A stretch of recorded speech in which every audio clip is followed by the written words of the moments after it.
Harold and the Purple Crayon by Crockett Johnson. One evening, after thinking it over for some time, Harold decided to go for a walk in the moonlight.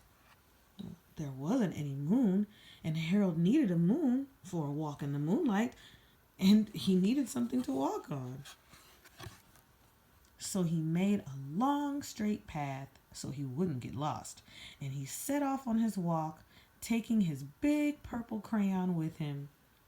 But he didn't seem to be getting anywhere on the long straight path, so he left the path for a shortcut across a field, and the moon went with him. The shortcut led right to where Harold thought a forest ought to be. He didn't want to get lost in the woods, so he made a very small forest with just one tree in it. It turned out to be an apple tree. The apples would be very tasty, Harold thought, when they got red. So he put a frightening dragon under the tree to guard the apples. It was a terribly frightening dragon. It even frightened Harold. He backed away, and his hand holding the purple crayon shook. Oh. Suddenly he realized what was happening, but by then Harold was over his head in an ocean. He came up, thinking fast, and in no time he was climbing aboard a trim little boat.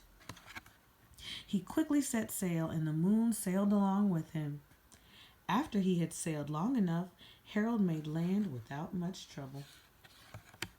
He stepped ashore on the beach, wondering where he was.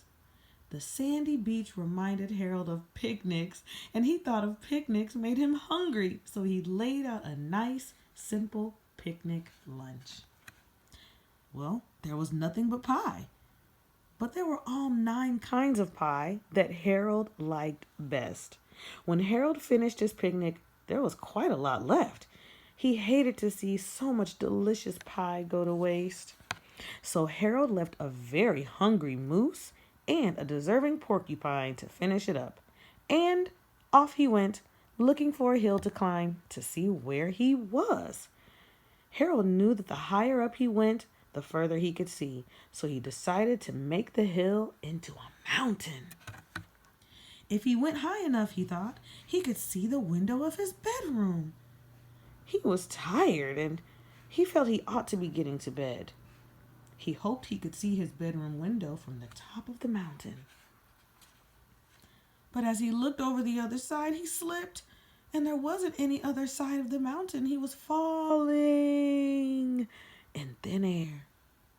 But luckily, he kept his wits about him and his purple crayon. He made a balloon and he grabbed onto it, and he made a basket under the balloon big enough to stand in. He had a fine view from the balloon, but he couldn't see his window. He couldn't even see his house. So he made a house with windows, and he landed the balloon on the grass in the front yard. None of the windows was his window. He tried to think where his window ought to be.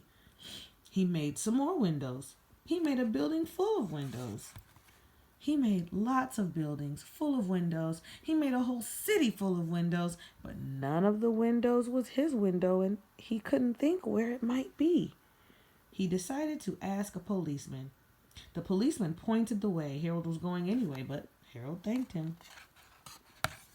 And he walked along with the moon, wishing he was in his room and remembered in his bed.